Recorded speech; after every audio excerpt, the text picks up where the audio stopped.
Hola, pues bienvenidos de nuevo a este curso de preparación para el examen GEL y hoy vamos a dar inicio al primer tema.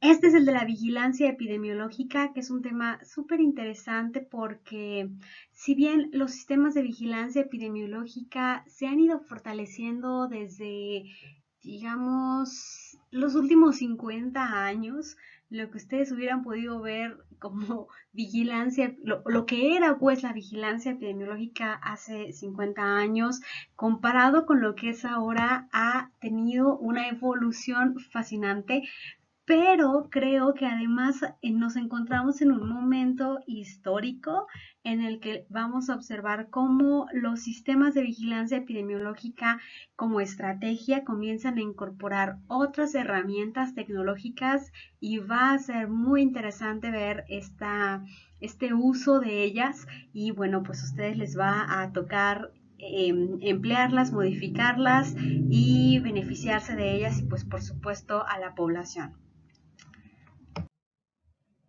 Como ustedes van a acercarse, esta es la intención de esta lección, que ustedes se acerquen al entendimiento o un mejor entendimiento operativo y técnico del Sistema Nacional de Vigilancia Epidemiológica en México. Vale la pena que un poquito antes de eso podamos reconocer cuáles son, como definición, un sistema de vigilancia epidemiológico, qué es lo que pretende lograr, es decir, sus objetivos, cuáles son sus atributos, cuáles son los elementos que lo conforman, para que así cuando llevemos esto que en teoría debería ocurrir y lo llevemos hacia el sistema de vigilancia epidemiológico mexicano, pues ustedes puedan ir reconociendo si es que este sistema nacional en México cumple las características deseables o está presentando algunas fallas. De entrada, no hay sistema epidemiológico perfecto y si no lo habíamos notado con esta pandemia, ya quedó, ¿verdad? No hay un sistema epidemiológico perfecto, pero hay unos que han sido mucho más efectivos que otros y eso se debe a varias características. Oigan, y yo toda emocionada hablándoles del presente y futuro de la vigilancia epidemiológica, pero ni la definí. Bueno, pues la vigilancia es un momento, bueno, no es un momento, es una forma de investigación en salud, pero una forma que tiene aparejado a la aplicación. Es decir, vigilancia epidemiológica es investigación para acción. Y esto se hace porque implica, fíjense, recolectar información. Y este proceso en sí mismo ya es bastante complejo porque hablamos de información que generalmente tiene que recopilarse con mucha más prontitud que en un diseño, no sé, de un estudio, de un ensayo clínico o de una cohorte. Esto es datos que se recolectan a través de un sistema ágil que debe ser bastante abarcativo de la población, o sea, que la represente bien, no nada más que esté enfocada en una sola población. No debe ser altamente costoso. Bueno, me estoy adelantando sobre los atributos, pero quiero decir que recopilar información es un proceso complejo. Además, también tiene que ver con el análisis de la misma, interpretación, que a veces esto suena como sencillo decirlo, pero ya en la realidad, en un contexto de diferentes variables sociales, económicas, políticas que se conjugan, esto de andar interpretando datos epidemiológicos puede ser realmente complejo y miren, es muy interesante hablar de esto justo en este momento porque quizá en otro no se hubiera alcanzado a notar qué es lo que estoy queriendo decir. Además de, fíjense, recopilar, analizar, interpretar la información, también es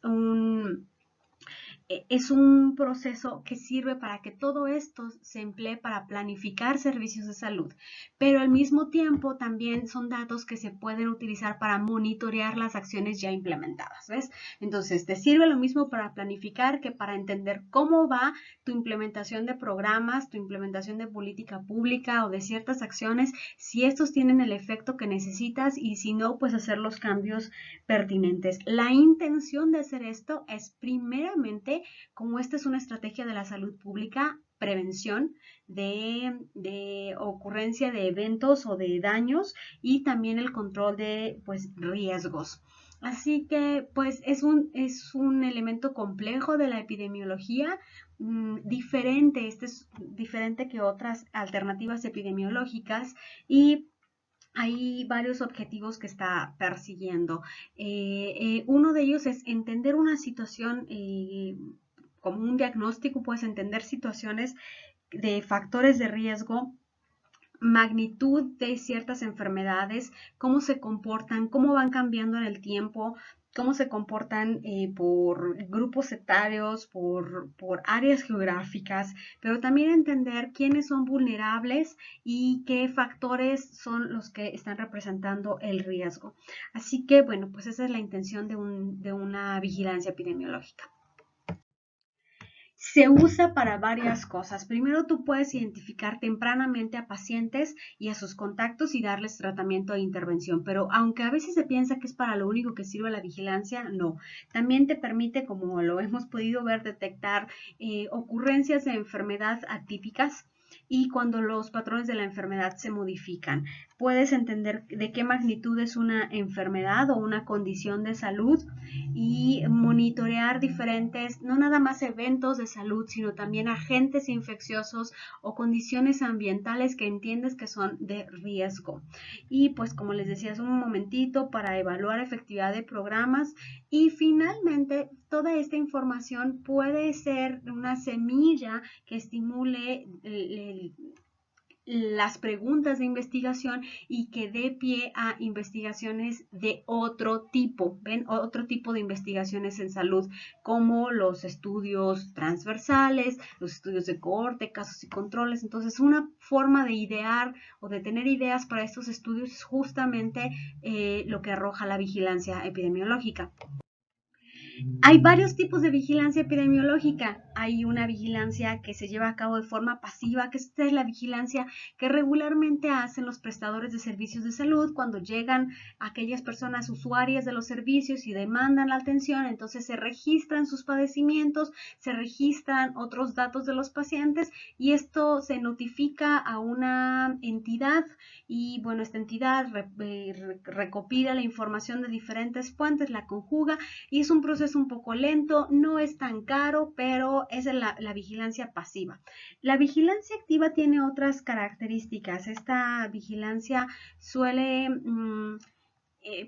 precisar de la búsqueda de ciertas condiciones intencionada, pues es una búsqueda intencionada de ciertos pacientes o de ciertos síntomas para darles un seguimiento puntual. A veces es nominal este tipo de vigilancia y así como esta hay otras. La verdad no me voy a detener mucho en ella porque les voy a enviar un pequeño documento para que revisen esto, pero hay varias formas de hacer vigilancia en epidemiología. Y nada más aquí está que se llama vigilancia sindromática, es que a veces es muy difícil poder tener confirmaciones, digamos, de laboratorio, una confirmación diagnóstica por un medio y solamente lo que se busca es la presencia de ciertos signos o ciertos síntomas y esta es la vigilancia sindromática, cuando ese es el enfoque de la búsqueda, dado que hay una dificultad o una imposibilidad que puede ser incluso técnica de tener diagnósticos confirmatorios.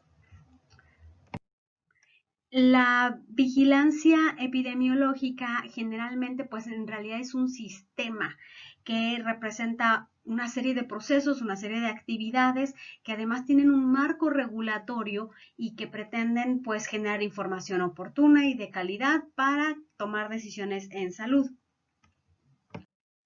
¿Y qué elementos tiene un sistema de vigilancia independientemente del país en donde este sistema se esté instaurando?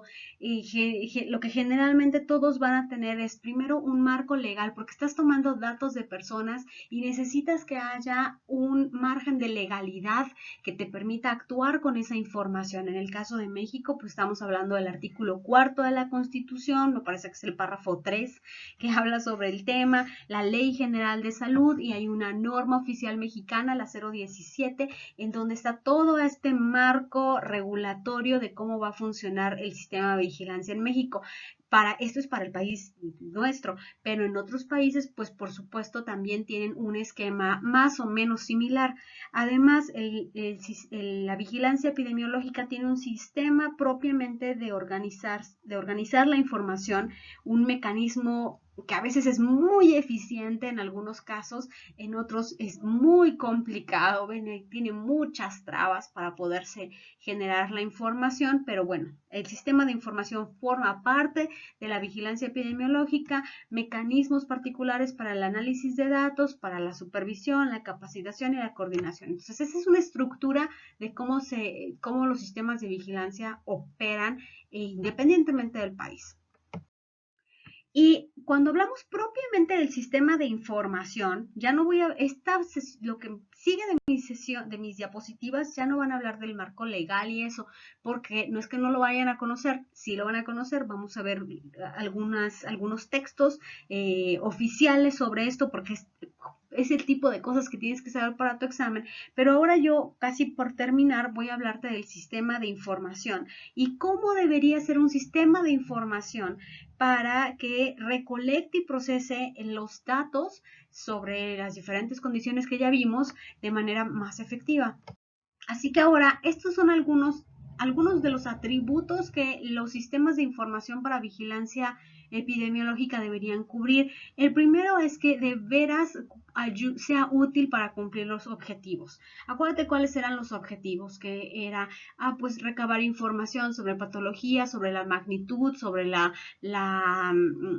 cambios en las tendencias. Y si un sistema no puede hacer eso, digamos, recolecta información con tanta lentitud, pues entonces no es útil, ¿ves? Porque te llegan los datos demasiado tarde, o si son demasiado espaciados, o si no están desagregados por alguna condición que te interese. Por ejemplo, en México, antes del 2004, me parece, los datos en salud no estaban desagregados por sexo. Ajá. O sea, solo sabíamos lo que le pasaba a todo el mundo, ¿ves? Pero no lo podíamos conocer por información desagregada. También fue más o menos reciente, me parece que como en los finales de los 90, que se desagregaron por grupos de edad, porque entonces si no desagregas la información, sabes que tienes como un costal de datos, ¿ves? Entonces tiene que tener utilidad este sistema de información. Los datos además deben ser confiables. Tú debes saber que el que registró no se está inventando los datos, que no hay un proceso ahí como complicado y que los datos al final acaben mezclados. Y ahorita justo con COVID hemos visto, ¿verdad? Que se ha puesto un poco ahí en tela de juicio la confiabilidad y la precisión de la información que se genera, porque al final de cuentas, esta parte de la epidemiología está bien vinculada con la política, ¿ves? Entonces, aquí también necesitas un sistema bien transparente y de mucha calidad de datos. La generación de estos debe ser bastante ágil además, porque si imagínate que nos lleguen los casos de mortalidad, que eso es lo que vimos, o sea, imagínate, con 3 meses de retraso, con 6 meses de retraso, pues entonces no te sirven, ¿verdad? Necesitas información ágil. Ahora, no toda la información se genera, no todos los eventos de salud se pueden procesar con la misma velocidad y debe de entenderse por qué algunas ocurren más rápido y otras no. Eso es una de las cosas que tú tienes que saber. También deben ser flexibles a que si se identifica una nueva condición que sea sujeta a la vigilancia epidemiológica, por ejemplo, digamos una nueva enfermedad, ¿qué tan flexible es tu sistema para incorporar un adendum de datos a incluir? ¿Ves? ¿Está bien capacitado tu personal que opera el sistema de vigilancia para que haga estos cambios? Es decir, no nada más es el cambio, no sé, en el sistema informático para hacerlo, también debe ser adaptable o flexible para el personal que opera este programa y debe ser simple. Si es sumamente complicado operar un sistema de vigilancia, no todo el mundo lo va a poder hacer y solamente digamos, aquellas entidades, aquellos espacios donde haya mucha más capacidad técnica, van a poder tener información más completa, y en aquellas localidades con menor acceso a la tecnología o a personal capacitado, pues les va a costar más trabajo y probablemente tengamos información menos certera. Además, debe ser costeable. Financieramente, un país debería poder pagar este sistema con la mejor calidad posible. Y bueno, pues casi para terminar, otros de los atributos es que no sea un sistema que se te caiga, que deje de ser operativo, que se complique, ¿verdad? Y que además debería ser bastante sensible, y esto es como este término, aseméjalo con las pruebas diagnósticas, en donde es sensible porque alcanza a captar bastante bien a la gente que tiene una condición, ¿verdad? Pero también debería tener un valor predictivo positivo alto, y a veces esto va como un poco en contraposición con la sensibilidad. Es decir, sensible es que alcance a abarcar bastante y que prácticamente a la gente que tiene digamos, un padecimiento, pero valor predictivo es que si captó a estas personas, la mayoría de ellas tenga en los criterios para ser definido como caso propiamente dicho. O sea, ¿de qué te sirve haber captado a cientos de miles si al final la verdad es que muchos de ellos solamente eran sospechosos, pero nunca pasaron el filtro para determinar que eran casos positivos, ¿verdad? Así que debería haber también un alto valor predictivo positivo para todas las enfermedades. No, no necesariamente. Aquí hay que hacer un balance. Hay enfermedades para las que es mejor que haya más sensibilidad, y hay otras para las que quieres un alto valor predictivo positivo. Entonces hay que saber cómo manejar esto. Otra cosa también es que el sistema debería ser bastante representativo de la población que te interesa. Pero si tú tienes zonas del país sumamente alejadas, que están, no sé, invadidas por el crimen organizado, en donde no tienes personal que brinde los servicios. Si no tienes quien dé el servicio, tampoco tienes quien registre las atenciones, ¿ves? De modo que se vuelve complejo que en algunos espacios haya una buena vigilancia epidemiológica, y esto pues es un problema. Y finalmente, la última cosa en la que deberíamos pensar, o sea, está en la lista aquí como la última, pero no debería ser la última, es si aquellas personas que van a utilizar los servicios de salud están bastante dispuestas a acudir a los mismos, a facilitar sus datos, a participar activamente con la generación de información. Y esto puede volverse complicado, ¿verdad? Para algunas condiciones. Así que debería no ser una forma tediosa, pesada, abrumadora para los usuarios ir a recibir servicios, y que por lo tanto mucha de la información en salud, por ejemplo, tú sabes que hay enfermedades que están súper subregistradas, ¿ves? Porque la gente no va a atención por eso. Y en este sentido, pues hay eso, tenemos aquí subregistro de algunas enfermedades, justamente porque puede ser que por alguna u otra condición la población tenga renuencia o tenga complicaciones para poder participar de los servicios. Con esto termino. Ay, ya se me hizo un poquito largo el video, perdón, pero ahora te invito a revisar las otras actividades que van a estar aquí sugeridas. Y pues muchas gracias por estar aquí escuchando este video.